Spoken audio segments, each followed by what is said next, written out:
नमस्कार दोस्तों, मैं जगदेव एक बार फिर से स्वागत करता हूं आप सबका अपने YouTube चैनल जीएस भाई जगदेव में।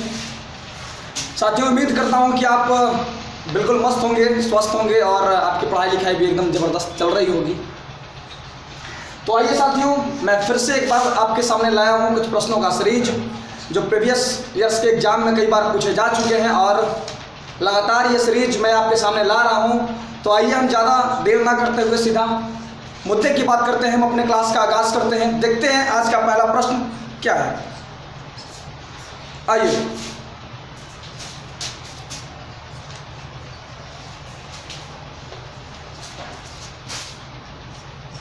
पहला प्रश्न है दोस्तों, वोट देने का अधिकार। वोट देने का अधिकार, वोट देने का अधिकार भारतीय संविधान के किस अनुच्छेद में आता है? भारतीय संविधान के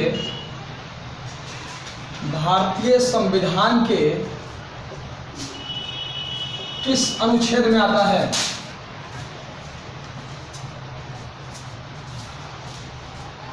किस अनुच्छेद में आता है?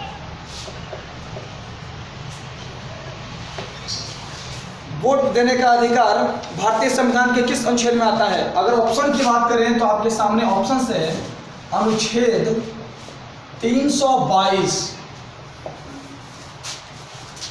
अनुच्छेद 324, अनुच्छेद 324, आगे है अनुच्छेद 326, अनुच्छेद 326 और अगला ऑप्शन है अनुच्छेद 330, अनुच्छेद 330, अनुच्छेद 330।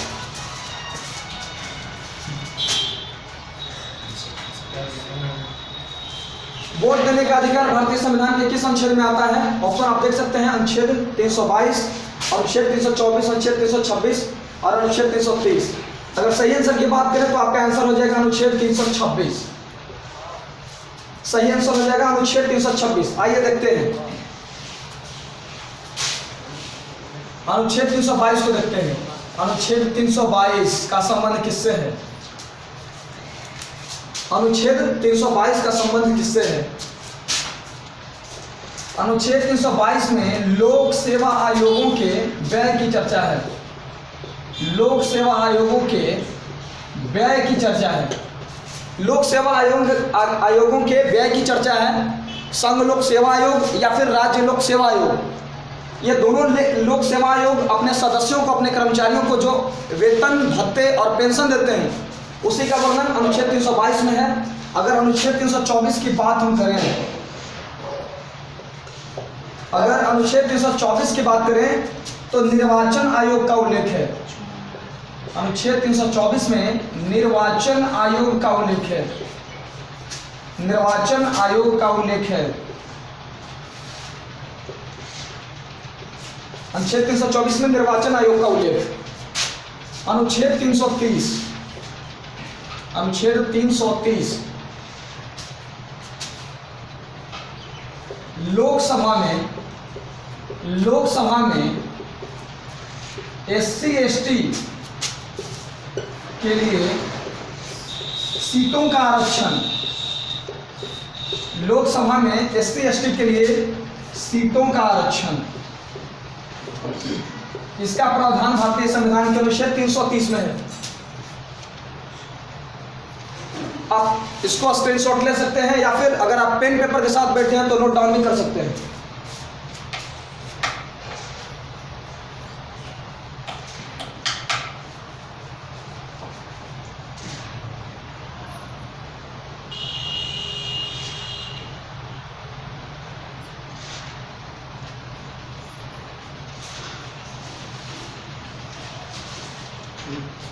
चलिए बढ़ते हैं अगले प्रश्न की तरफ।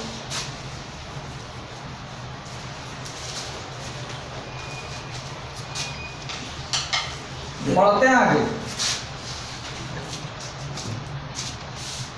आइए सेकंड क्वेश्चन है, हम्बनटोटा बंदरगाह किस देश में अवस्थित है? हम्बनटोटा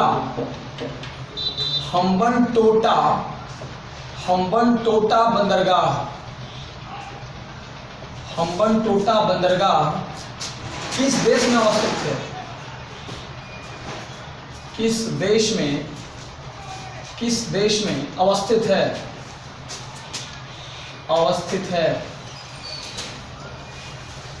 हम्बनटोटा बंदरगाह किस देश में अवस्थित है? ऑप्शंस की बात करें तो भारत, आगे है पाकिस्तान, अगला ऑप्शन है म्यांमार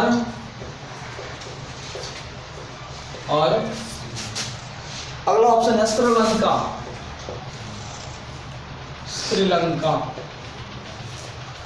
ध्यान से देखिएगा क्वेश्चंस को। हम्बनटोटा बंदरगाह किस देश में अवस्थित है? भारत, पाकिस्तान, म्यांमार, श्रीलंका। अगर सही आंसर की बात करें तो हो जाएगा इसका आंसर श्रीलंका। हम्बनटोटा बंदरगाह श्रीलंका में अवस्थित है। चलिए आइए, अगर श्रीलंका की बात हो ही गई तो कुछ और महत्वपूर्ण जानकारियां देख लेते हैं श्रीलंका के विषय में। आइए, श्रीलंका की राजधानी कहाँ है भाई? श्रीलंका की राजधानी श्री जयवर्धने कोटे, श्री जयवर्धने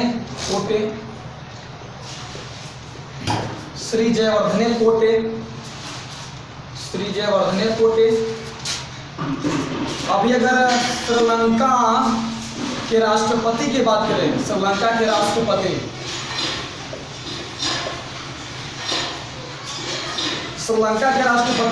कोटाबया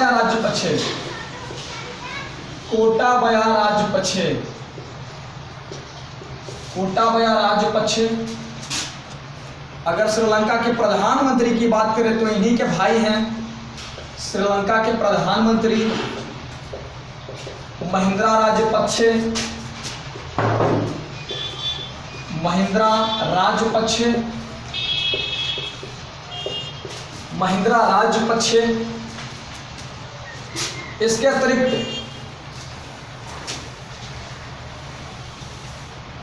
इसके अतिरिक्त मन्नार की खाड़ी, अब देख लेते हैं, भारत और श्रीलंका के बीच की खाड़ी, मन्नार की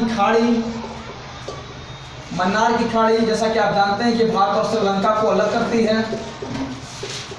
मन्नार की खाड़ी भारत और श्रीलंका को अलग करती है। मन्नार की खाड़ी भारत और श्रीलंका के बीच। इसके अतिरिक्त एक पूछता है पाक जल डमरू मध्य,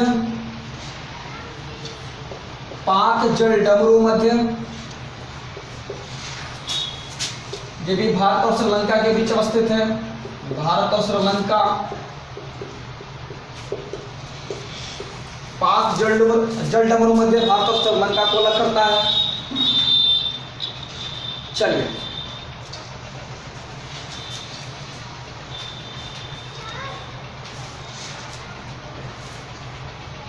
तो इस प्रश्न से आप देख सकते हैं इतनी जानकारी। अगर बाकी ऑप्शंस की बात करें, म्यांमार की बात करें तो म्यांमार की राजधानी यंगून, यहाँ की मुद्रा है कयात। इसके अलावा अगर इससे सटे भारतीय राज्य को देखें तो आप नागालैंड, म्यांमार से सटे भारतीय राज्य, चलिए ये भी देख लेते हैं। म्यांमार से सटे भारतीय राज्य, म्यांमार से सटे भारतीय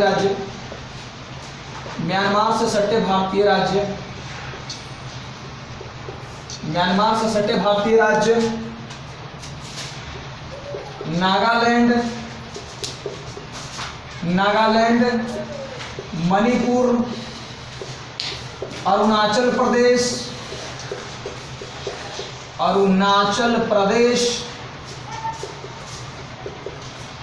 मिजोरम। नागालैंड, मणिपुर और अरुणाचल प्रदेश, मिजोरम, ये म्यांमार से सटे भारतीय राज्य हैं। पाकिस्तान आप जानते हैं पंजाब, गुजरात, राजस्थान और जम्मू कश्मीर। चलिए बाकी अगर म्यांमार की संसद की बात करें तो प्यूठीहट्टा यहाँ की संसद है ना। तो इस प्रश्न से आप इतनी जानकारी ले सकते हैं। चलिए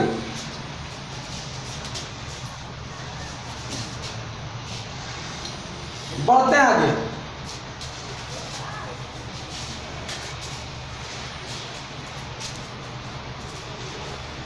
तीसरे नंबर क्वेश्चंस की तरफ बढ़ते हैं आगे। तीसरे नंबर क्वेश्चंस की तरफ बस आप मेरे साथ बने रहिए, मेरे साथ जुड़े रहिए प्लीज़। वीडियो को बीच में छोड़कर भागिएगा नहीं, आप शुरू से लेकर अंत तक इस वीडियो को देखिएगा, आपको बेहद मज़ा आने वाला है दोस्तों।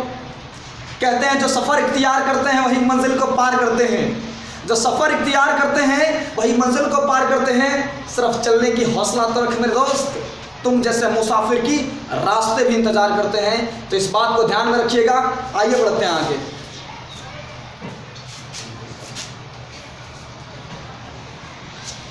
थर्ड नंबर क्वेश्चन है महाराजा धीराज की उपाधि धारण करने वाला,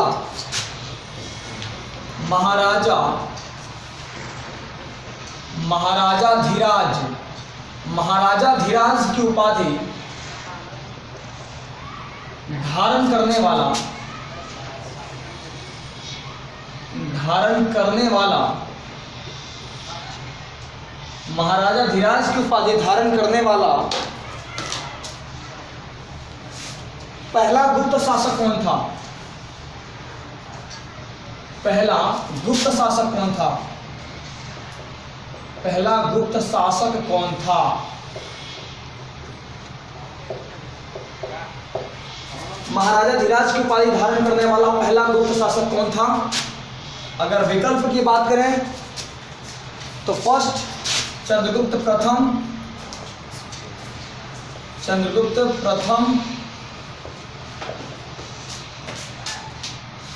द्वितीय,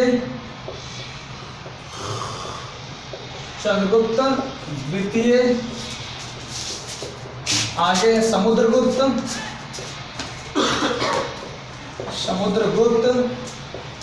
और अगला ऑप्शन है श्रीगुप्त। आप दे सकते हैं, चार शासकों का नाम दिया हुआ है। पूछ रहा है क्वेश्चन कि महाराजा धीराज की उपाधि धारण करने वाला पहला गुप्त शासक कौन था? सही उत्तर हो जाएगा चंद्रगुप्त प्रथम। चंद्रगुप्त प्रथम ने ही महाराजा धीराज की उपाधि धारण की थी। इसके अलावा अगर गुप्त वंश के वास्तविक संस्थापक की बात करें तो चंद्रगुप्त प्रथम का नाम आता है, चंद्रगुप्त प्रथम का नाम आता है। लेकिन अगर वास्तविक संस्थापक की बात करें, वास्तविक संस्थापक किसका? गुप्त वंश का। गुप्त वंश का वास्तविक संस्थापक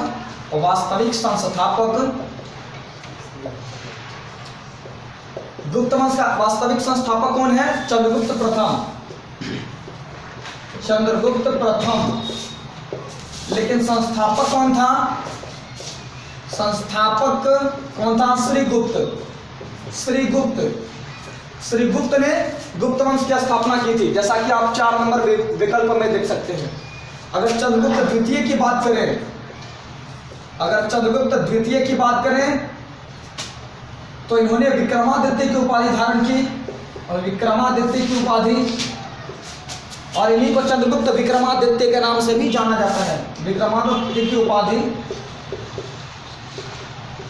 धारण करने वाला गुप्त शासक,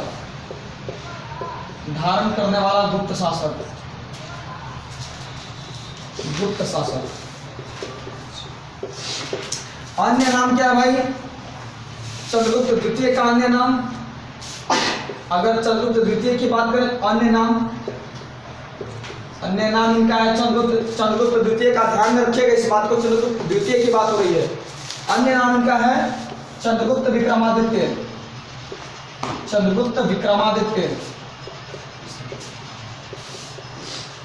ध्यान रखिएगा।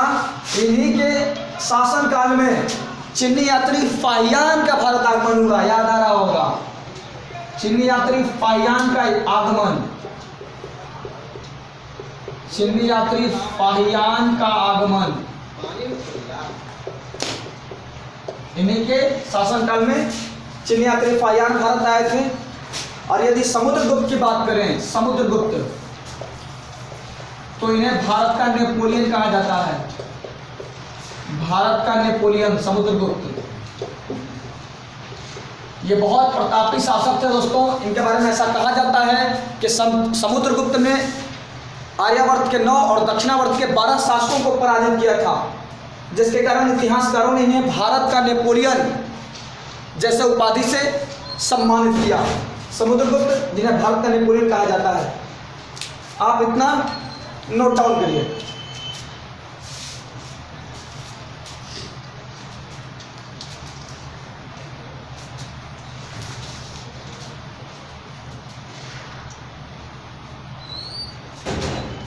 चलिए, उम्मीद है आपने नोट कर लिया होगा। बढ़ते हैं अगले प्रश्न की तरफ, बढ़ते हैं आगे।